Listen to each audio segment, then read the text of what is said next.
Olá, tudo bem com você? Seja muito bem-vindo ao meu canal. Muito obrigada, viu, por você fazer o estudo da lição junto comigo, por você acompanhar os meus vídeos, deixar o seu comentário. Muito obrigada, eu fico muito feliz de você interagir comigo e assistir os meus vídeos. Vamos falar com Deus para saber o que Ele tem para nós hoje? Então feche seus olhos e curva sua fronte. Nosso Deus e nosso Pai, obrigada, Senhor, por ter chegado até aqui. Senhor, vê se há em nós algum caminho mau, alguma coisa que precisa ser mudada, melhorada. Senhor, não olhe para a pequenez da nossa fé. Perdoe as nossas fraquezas, os nossos pecados. Nos ajude a compreender aquilo que o Senhor tem para cada um de nós. Tire de nós todo o cansaço, todo o desânimo. Senhor, tira de nós toda a prostração. Que isso não venha fazer parte da nossa vida. Senhor, nos enche de coragem, de esperança, de ousadia. Nos ajude, Espírito Santo, porque sem Ti nada podemos fazer. É isso que te pedimos e agradecemos no nome de Jesus. Amém e amém. Já está preparado aí com a sua lição aberta e com a sua Bíblia aberta?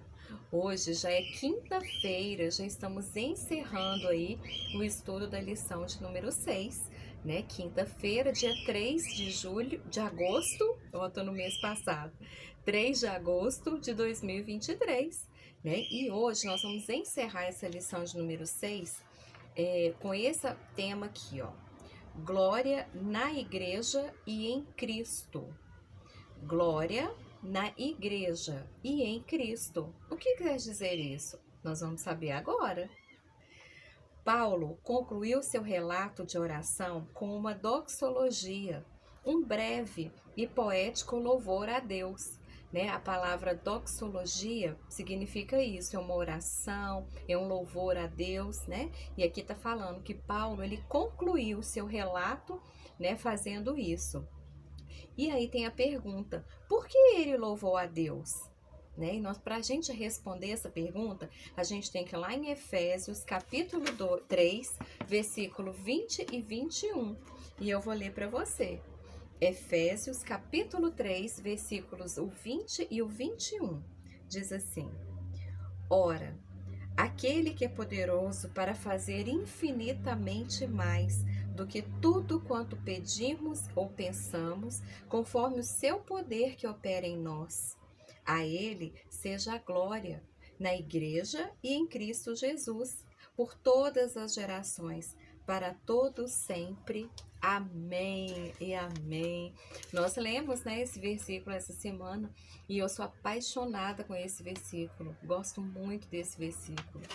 E aí você vai responder o que está perguntando aqui. Por que ele louvou a Deus? Por que Paulo louvou a Deus? Você vai colocar aqui na sua lição, tá bom?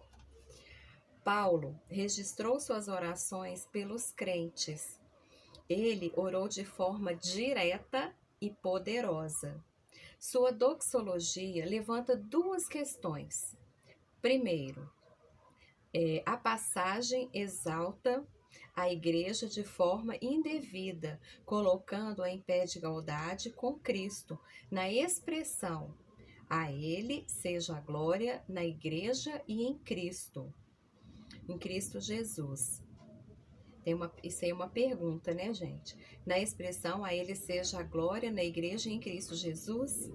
Embora Paulo estivesse bastante interessado na igreja em Efésios, está claro que Cristo é o Salvador da igreja, pois é ele que habita no coração dos crentes.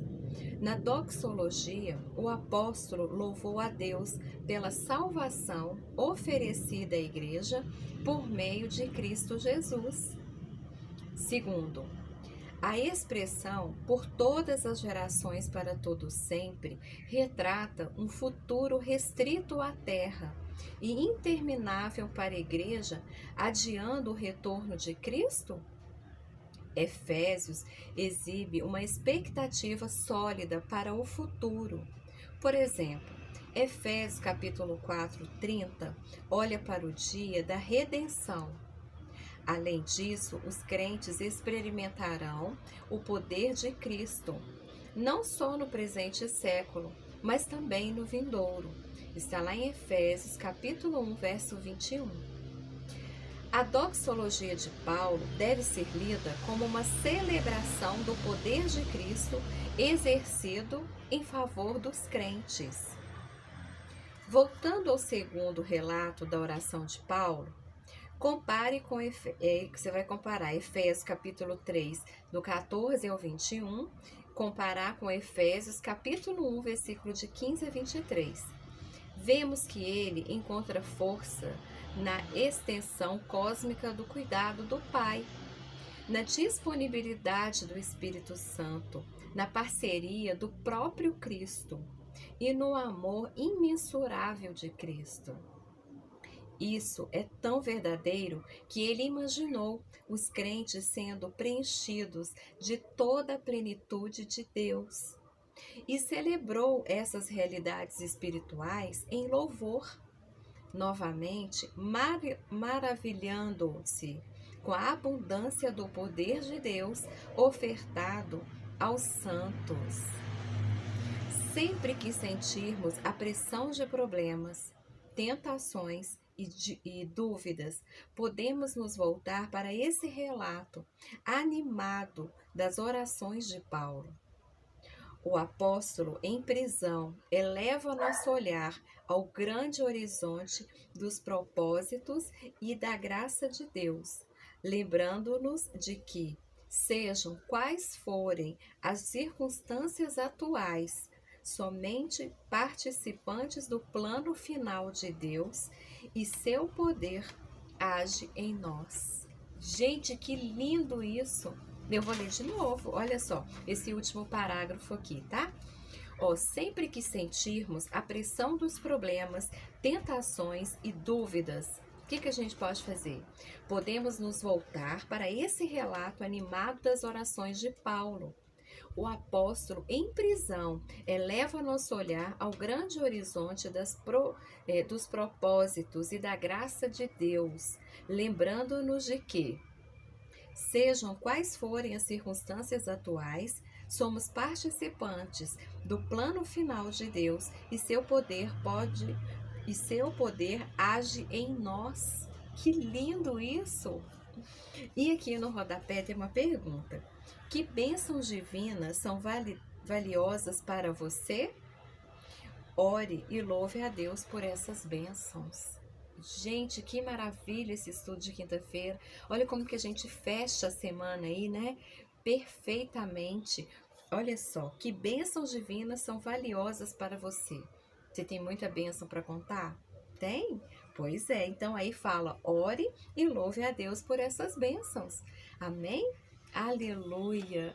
Gente, muito obrigada por sua companhia, por você ter estudado a lição todos os dias comigo. Que Deus te abençoe, viu? E que você possa se inscrever no meu canal, se você não é inscrito, deixar um like, deixar um comentário, né? Que eu vou ficar muito feliz de responder. E amanhã a gente fecha, né, a lição 6 com estudo adicional. Então amanhã, se o Senhor permitir, eu estarei aqui mais uma vez para poder fazer o estudo adicional com você. Amém? Que Deus te abençoe, um abraço carinhoso e até o próximo vídeo, se Ele assim nos permitir.